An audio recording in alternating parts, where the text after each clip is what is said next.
Ouvrons le livre de notre Dieu dans la deuxième lettre de l'apôtre Paul à Timothée, au chapitre 1er et au verset 7 et suivant. Car ce n'est pas un esprit de timidité que Dieu nous a donné, mais un esprit de force, d'amour et de sagesse. N'aie donc point honte du témoignage à rendre à notre Seigneur, ni de moi son prisonnier, mais souffre avec moi pour l'Évangile par la puissance de Dieu qui nous a sauvés et nous a adressé une sainte vocation, non à cause de nos œuvres, mais selon son propre dessein et selon la grâce qui nous a été donnée en Jésus-Christ avant les temps éternels et qui a été manifestée maintenant par l'apparition de notre Sauveur Jésus-Christ qui a détruit la mort et a mis en évidence la vie et l'immortalité par l'Évangile. Nous venons de passer la fête de la Toussaint. Cette fête a été instituée par l'Église catholique à la mémoire et en l'honneur de tous les saints. La fête des morts est en principe célébrée le lendemain, 2 novembre, et elle est souvent confondue avec la première. On peut bien sûr comprendre que les chrétiens aient souhaité se rappeler certains hommes remarquables, et qu'ils aient envie de se rappeler aussi les morts qu'ils ont aimés. Cependant, rien dans la Bible ne nous autorise à rendre un culte aux morts et à les invoquer. Bien au contraire. Dans le livre du Deutéronome, au chapitre 18, nous lisons qu'on ne trouve chez toi personne qui interroge les morts. Dans le livre du Lévitique, au chapitre 20, nous lisons « Si quelqu'un s'adresse aux morts et aux esprits pour se prostituer après eux, je tournerai ma face contre cet homme. » Et dans le livre du prophète Ésaïe, au chapitre 8 et au verset 19, nous lisons les choses suivantes. Ésaïe 8, verset 19. « Si l'on vous dit, consultez ceux qui évoquent les morts et ceux qui prédisent l'avenir, qui poussent des sifflements et des soupirs, répondez, un peuple ne consultera-t-il pas son Dieu? S'adressera-t-il aux morts en faveur des vivants? À la loi et au témoignage. Si l'on ne parle pas ainsi, il n'y aura point d'aurore pour le peuple. » Ainsi, la Bible nous avertit. Nous ne pouvons pas entrer en contact avec les morts. Nous ne pouvons plus rien pour eux et ils ne peuvent plus rien pour nous. Après la mort, dit l'Épître aux Hébreux au chapitre 9, vient le jugement. Cependant, la Bible parle constamment de la mort. Et elle nous révèle entre autres pourquoi la mort existe. Cette mort qui pose tant de questions aux hommes que nous sommes, même aux enfants. Je me rappelle la réflexion de cet enfant de 6 ans et demi disant à ses parents, « Mais pourquoi naître s'il faut mourir ?» Quelle est l'origine de la mort? L'origine de la mort est dans cette parole que nous trouvons dans la Genèse, au chapitre 2, au verset 17, Dieu avertit Adam et Ève et leur dit, le jour où vous mangerez du fruit de cet arbre, vous mourrez. En fait, Dieu s'adresse surtout à Adam. Le jour où tu en mangeras, tu mourras. Et vous savez qu'Adam a mangé du fruit de cet arbre et qu'il est mort le jour même où il en a mangé. Il est spirituellement mort. Dans l'Épître aux Romains, il nous est dit que par un seul homme, le péché est entré dans le monde, et par le péché, la mort. La même Épître aux Romains, au chapitre 6, nous dit que le salaire du péché, c'est la mort. La mort était inévitable à partir du moment où l'homme désobéissait à un ordre précis du Seigneur. Ainsi, l'origine de la mort, c'est le péché, tout simplement. La Bible nous dit aussi que la mort est entourée de bien des mensonges. C'est ainsi que Satan, s'adressant à Ève au sujet du fruit de cet arbre défendu, lui dit « Vous ne mourrez point si vous mangez du fruit de cet arbre. » Au fond, la mort, c'est pas possible, ça n'arrive pas. Vous ne mourrez point. C'est ainsi que parle Satan. Vous ne mourrez point. C'est un mensonge. Et ce mensonge continue. Vous ne mourrez point. Mais Dieu dit, tu mourras. Il y a bien d'autres mensonges qui entourent la mort. Par exemple celui-ci. Mangeons et buvons, car demain, nous mourrons. Comme si la mort était seulement ce qu'elle paraît être. La fin d'une existence physique. Mais c'est bien autre chose que la mort. La mort, c'est finalement la rencontre avec le vivant, face à face. Il est réservé aux hommes de mourir une seule fois, après quoi vient le jugement. Tu mourras. Et attention, pour chacun de tes actes, Dieu t'appellera en jugement. Alors faisons attention à tous ces mensonges qui entourent la mort, et qui sont vraiment les mensonges sataniques. Comme si la mort, finalement, n'était pas tellement importante. La Bible nous rappelle aussi, et c'est une vérité d'évidence, l'universalité de cette mort. Dans le psaume 89, nous lisons « Y a-t-il un homme qui puisse vivre et ne pas voir la mort ?» Non, bien sûr, nous savons que la mort est universelle et qu'elle frappe dans toutes les maisons, à tous les âges, quel que soit le niveau social, qu'on soit riche ou pauvre, savant ou ignorant, homme ou femme, jeune ou vieux, la mort frappe. Elle est universelle. Elle est aussi certaine que le fait que vous êtes dans cette salle ce matin. Vous allez tous, chacun, nous allons tous, chacun, vers la mort. Peut-être ce soir, peut-être demain, peut-être dans 40 ans. Dieu le sait, mais la mort est au bout du voyage. C'est une certitude.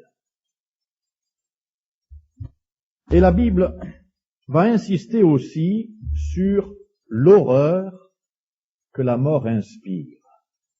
Parce que même si Satan dit tu ne mourras pas, ou après tout la mort, un petit mauvais moment à passer, puis c'est terminé, la Bible nous dit que la mort est le roi des épouvantements.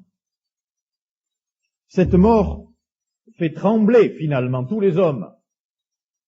Regardez Saül, lorsqu'il apprend qu'il va mourir le lendemain. Le roi Saül, l'homme le plus fort d'Israël, tombe de tout son long. Il tremble. Il va mourir. Et Dieu s'est retiré de lui. Regardez le jeune David, qui va fuir devant le roi Saül. Il n'y a qu'un pas entre moi et la mort, dira-t-il à Jonathan. Et il va fuir. Il n'a pas du tout envie de mourir. En fait, il a peur de mourir. Il sait pourtant que Dieu l'a appelé à régner sur Israël. Mais il fuit. Regardez le prophète Élie. Un homme qui a vu en réponse à sa prière le feu tomber du ciel et consumer un autel et les holocaustes qui étaient dessus. Un homme qui a vu en réponse à sa prière le ciel fermé pendant 3 ans et demi. Pas une goutte de pluie en Israël. Et puis en réponse à sa prière, la pluie arrive. Voilà Élie. Mais lorsque Jézabel, la reine Jézabel dit « Je vais te faire mettre à mort », Élie s'enfuit pour sauver sa vie.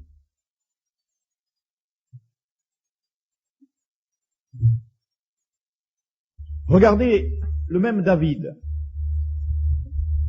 devant Akish, chez les Philistins. en train de faire le fou, de baver, parce qu'il a peur qu'on le mette à mort. Lorsqu'il entend les Philistins dire à leur prince, « Ne te rappelles-tu pas cette chanson en Israël? Saül a tué ses 1000 et David ses 10 000 ?» David a peur de mourir. Je pense à Acasia de Juda et Joram d'Israël, poursuivis par Jéhu, s'enfuyant pour ne pas mourir. Et on pourrait multiplier les exemples. Qui n'a jamais eu peur de la mort? Jamais. Maurice Druon a écrit ceci. Non, personne n'avoue jamais sa hantise de la mort. Et cette retenue n'est point, comme on le prétend, dignité. Elle est surtout souci de ne pas effaroucher l'aide d'autrui. L'enfant qui appréhende l'instant où la lumière va s'éteindre persuade à sa mère que c'est par tendresse qu'il attend un baiser. Le soldat qui vocifère à la portière du wagon une chanson grivoise étouffe l'angoisse qui hurle en lui sans arrêt comme une sirène détraquée. Personne n'avoue de crainte que son aveu ne l'isole comme un pestiféré, parce que la mère, l'amant, le capitaine, eux aussi ont peur. Tout, les civilisations, les cités, les sentiments, les arts, les lois et les armées, tout est enfant de la peur et de sa forme suprême, unique, la peur de la mort.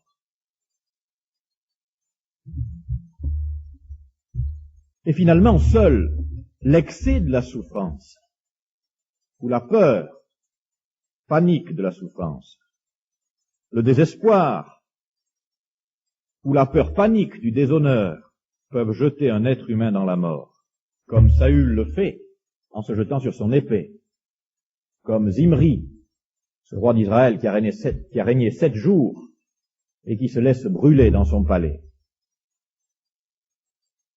La mort est atroce. Et la Bible n'embellit jamais la mort. Jamais au grand jamais. Ni celle du méchant, ni celle du juste, ni celle du sauveur. Parce que si une mort est atroce, c'est bien celle de Jésus. Bien sûr, la mort peut être plus calme ou plus violente. Elle peut correspondre à un rassasiement de jours. Il mourut âgé, rassasié de jours. Elle n'est jamais belle. Elle est un ennemi. Et la Bible va jusqu'à dire que le dernier ennemi qui sera détruit, c'est la mort. L'irréductible, le dernier ennemi. La Bible nous parle aussi de celui qui a reçu la puissance de la mort. Elle l'appelle Satan. Il a reçu de Dieu la puissance de la mort. Il est à l'origine du péché.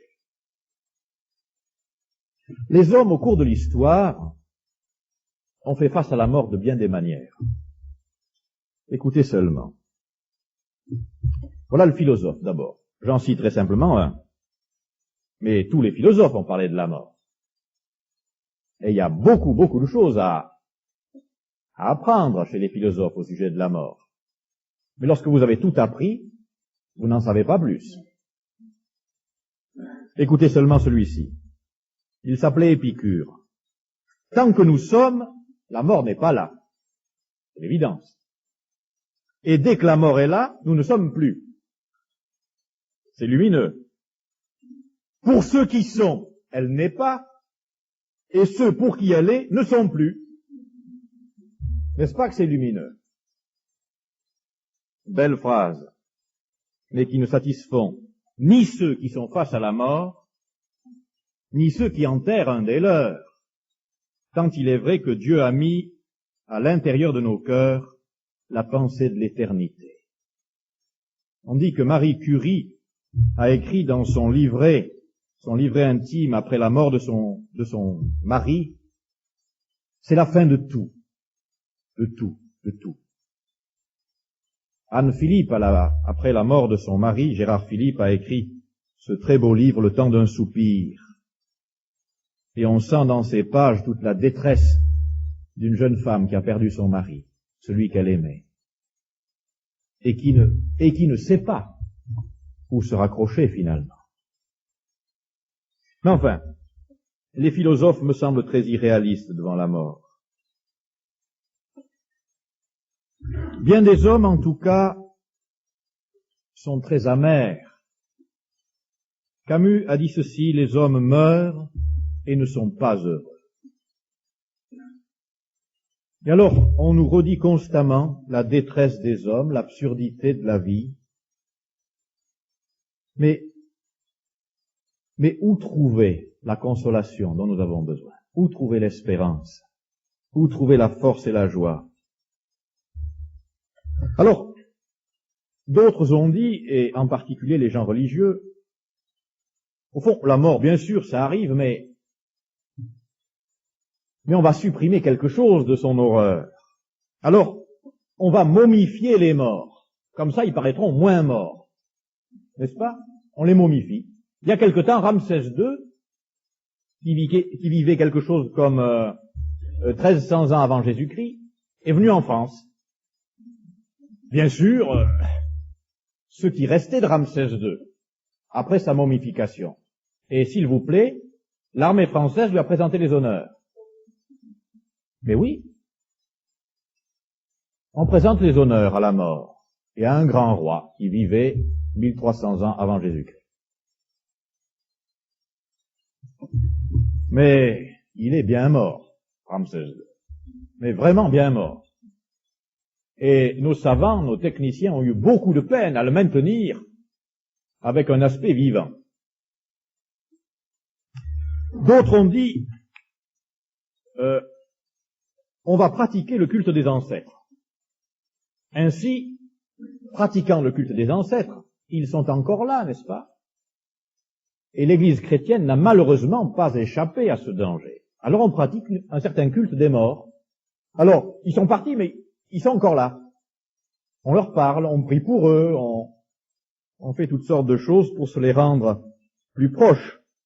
Mais ils ne sont pas là.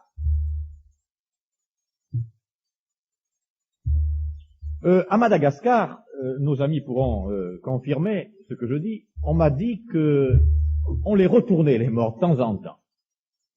Alors on place les morts quelque part, et puis de temps en temps on les retourne pour qu'ils soient moins mal. Alors bien sûr, ils sont plus proches, on les retourne. Ils sont encore là. Alors, d'autres ont dit, il faut absolument qu'on puisse réellement correspondre avec eux.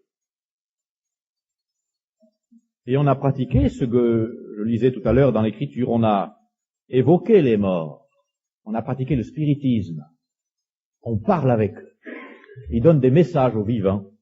Enfin, on pense qu'on parle avec les morts. Ou bien alors,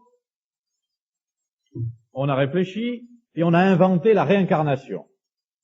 La mort, oui, bien sûr, il y a la mort, mais après la mort, eh bien, je vais me réincarner dans quelqu'un d'autre. Ce ne sera pas forcément un être humain. Si je n'ai pas très bien vécu, ce sera peut-être, je sais pas moi, une mouche, ou bien une vache, ou bien un éléphant. Je vous vois comme ça, les uns les autres, la transformer en vache, éléphant, chien, chat, ou un autre être humain. Alors on a inventé la réincarnation. Oubliant cette parole de Dieu, après la mort vient le jugement. Il est réservé aux hommes de mourir une seule fois. La Bible est claire. Mais les hommes de science se sont penchés sur la question. Ils ont dit des choses très intéressantes, en particulier celle-ci. L'homme est immortel, vous ne le saviez pas, c'est vrai, l'homme est immortel en pièces détachées. Alors si vous vous mettez en tranche, vous avez toute chance de vivre longtemps encore. On peut mettre une partie de vous-même dans un bocal, on nourrit cette partie et ça continue. L'homme est immortel en pièces détachées. Et certaines de vos cellules vont mourir bien après vous. Et certains vont même encore plus loin. On reste convaincu de la victoire prochaine sur la mort. On va y arriver un jour, on va vaincre la mort. D'autres ont dit, alors ce n'est plus la momification, mais c'est la cryogénisation. Alors on gèle le cadavre. On gèle le cadavre et on se dit quand la science aura réellement augmenté ses connaissances, on le dégèlera, on le soignera et il revivra. C'est aussi simple que ça, n'est-ce pas? Tout cela pour supprimer l'horreur de la mort. Mais la mort est horrible. Ma propre mort est horrible. Et celle de ceux que j'aime aussi.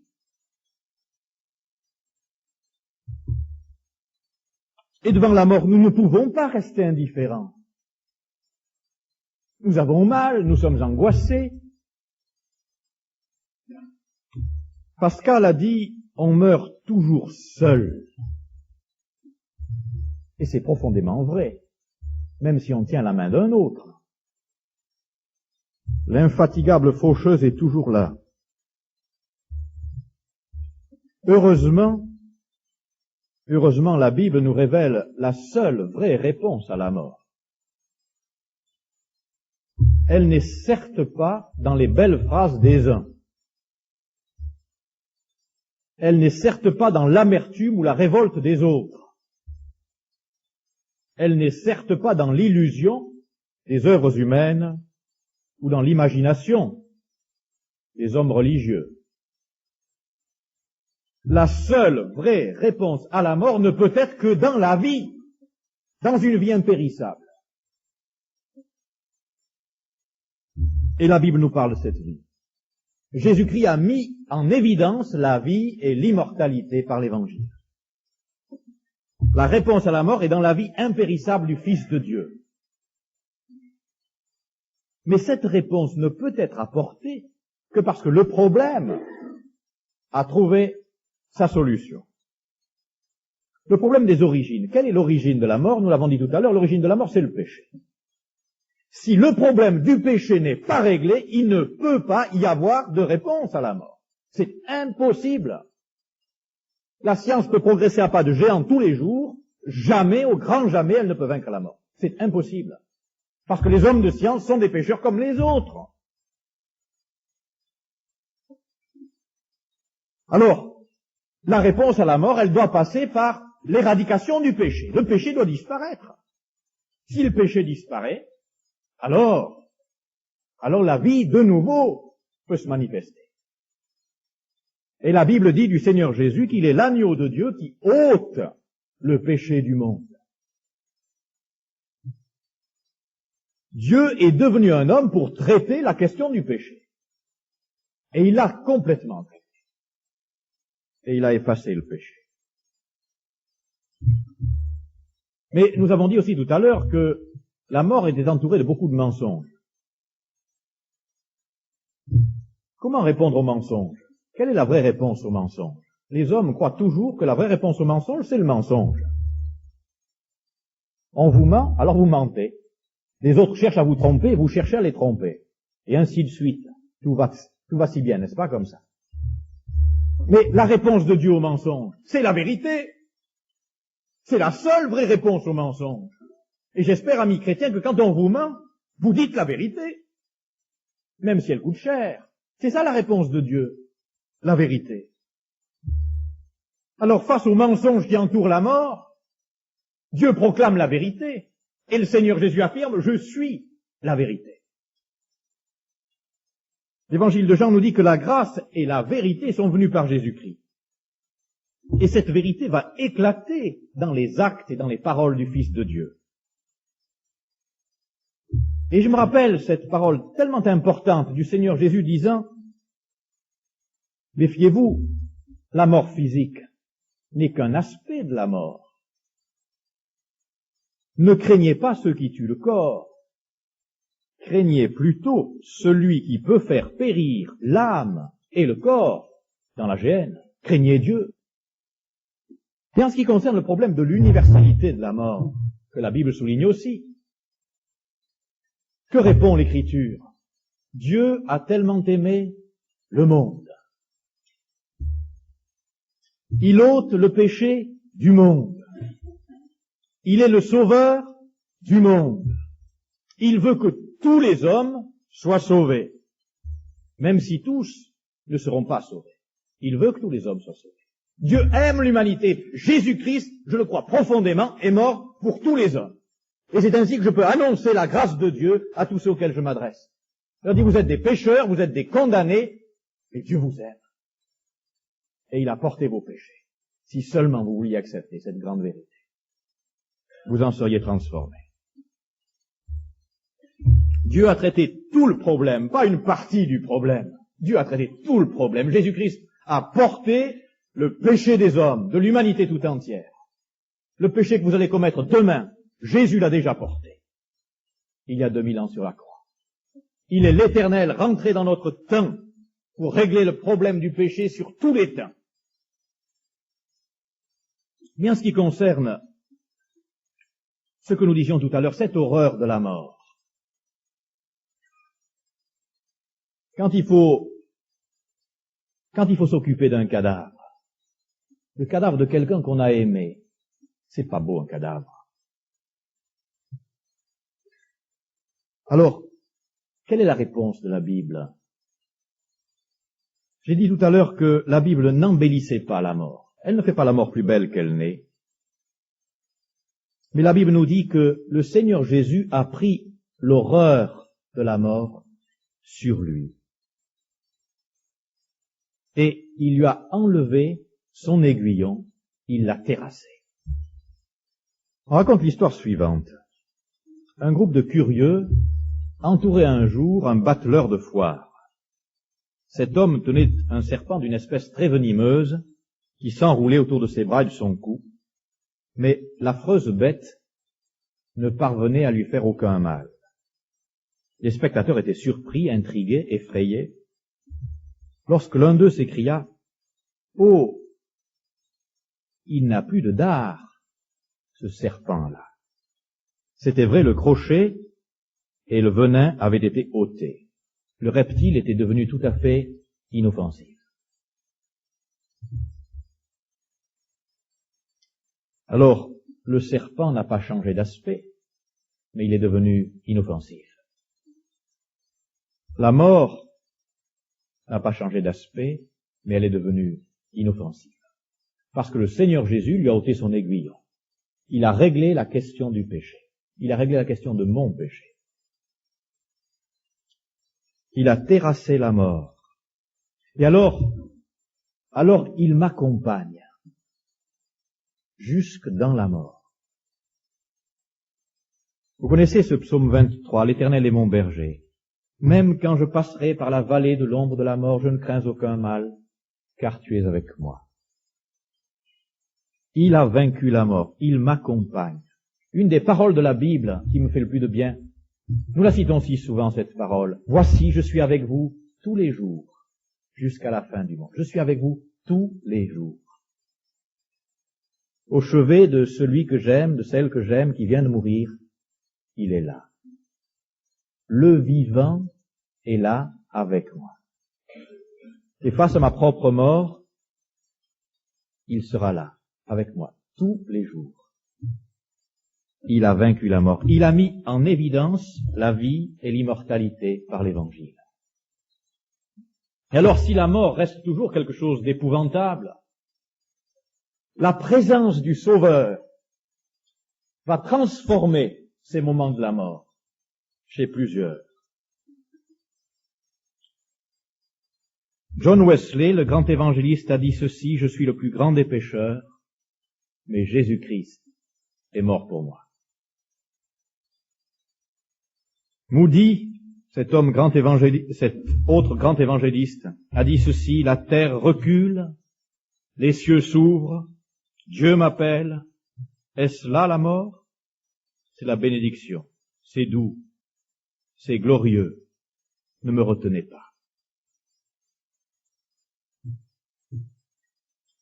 Quelqu'un d'autre a dit ceci: « Je suis dans une paix parfaite. Je me repose seulement sur le sang de Christ. Je trouve cela bien suffisant pour entrer dans la présence de Dieu. » Et je pense qu'on pourrait multiplier les exemples et voir ce que le Seigneur Jésus nous donne de vivre au moment de la mort et nous donne d'éprouver lorsque nous sommes face à la mort d'un être que nous avons aimé. Ce n'est plus alors la solitude sans retour. C'est la présence du Dieu qui nous aime et qui nous dit « Je suis là avec toi. Je marche avec toi. Celle que tu aimes, celui que tu aimes, est parti, je l'ai repris, mais je suis là avec toi. Je t'accompagne sur le chemin. Tu n'es pas seul. » Parce que finalement, une des grandes choses de la mort, des êtres qu'on aime, c'est cette solitude qui nous étreint. Les choses ne seront jamais comme avant. Plus jamais. Il est parti, elle est partie. Mais le Seigneur est là. Le Dieu de toute consolation est là. Alors finalement, dans la mort même, qui est la chose la plus épouvantable qui existe sur cette terre, dans la mort même se manifeste la puissance de la vie. Et il arrive qu'on voit sur les visages des morts la marque de Dieu. Des hommes qui sont morts de maladie, des hommes qui devraient avoir un visage tourmenté et qui portent la paix de Jésus sur leur visage. Comme si le Seigneur disait à ceux qui restent, « Je suis passé par là, c'est moi qui l'ai pris. Et tu sais, je t'aime, je suis le souverain, j'ai vaincu la mort. Et un jour, parce que tu as confiance en moi, comme il ou elle avait confiance en moi, vous serez dans ma présence pour l'éternité. » J'étais frappé de voir ce que dit Corrie ten Boom dans son beau livre « Dieu en enfer », du visage de sa sœur, morte dans un camp de concentration. Il n'avait plus que la peau sur les os, une femme qui avait souffert, beaucoup souffert. Mais son visage portait la marque du Seigneur. Et ainsi, le Seigneur, dans sa grâce, manifeste fugitivement sur tel et tel visage qu'il est le souverain, qu'il est le vainqueur de la mort. Bien sûr, ce visage aujourd'hui n'existe plus, il s'est pourri. Mais le Seigneur était là. Et il était en train de dire à Corrie, tu sais, c'est moi qui ai repris ta sœur. Alors mes amis, je ne sais pas quelle est votre position devant la mort. Est-ce que c'est finalement une forme d'oubli? N'y pensons pas. N'y pensons pas. Mais je vous exhorte à penser à la mort et à vous y préparer. Est-ce que la mort vous apparaît comme une plaisanterie d'un mauvais goût, d'un très mauvais goût, non? Non, j'espère. Est-ce que la mort, c'est pour vous quelque chose qu'on doit à tout prix refuser? Non, j'espère. Est-ce que face à la mort, vous êtes tout simplement résigné, vous disant, bon, il n'y a rien à faire, alors de toute façon? Est-ce que face à la mort, vous êtes angoissé? Ou est-ce que face à la mort, vous avez foi, confiance en celui qui l'a vaincu, le Seigneur Jésus? Mes amis, je peux prendre toutes les religions de la terre, les étudier toutes les unes après les autres. Quand j'ouvre la parole de mon Dieu et que j'y vois la victoire de son Fils sur la mort, je suis bien obligé de dire, c'est cela la vérité. Où est Mahomet? Où est Confucius? Où est le Bouddha? Dans leur cercueil.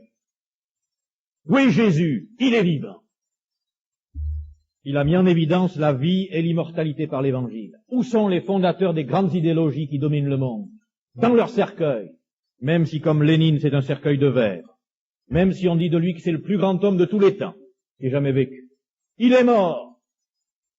Comme Ramsès II, comme tous les autres. Mais Jésus-Christ est vivant.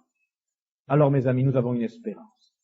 Et ce n'est pas un esprit de timidité que Dieu nous a donné, mais un esprit de force, d'amour et de sagesse. Nous marchons accompagnés par le Fils de Dieu. Et je veux croire que, si vous ne l'avez pas encore fait, vous aurez à cœur de vous mettre un jour à genoux devant ce Sauveur qui a vaincu la mort, pour lui dire, Seigneur, efface mon péché. Efface mon péché. Assure-moi de ton pardon, assure-moi qu'à l'heure même de la mort, tu seras là et que j'irai alors en ta présence pour jouir de tous tes biens pour l'éternité. Mais en attendant, je veux vivre sur cette terre d'une vie qui vaille la peine, la vie avec toi. Ma prière, c'est que chacun de nous puisse vivre de cette vie-là, même aux moments les plus difficiles de la vie. Votre audiothèque libre et gratuite, c'est Trésor Sonore. Écoutez et téléchargez quand vous le souhaitez des milliers d'enregistrements. Rendez-vous sur www.trésorsonore.com.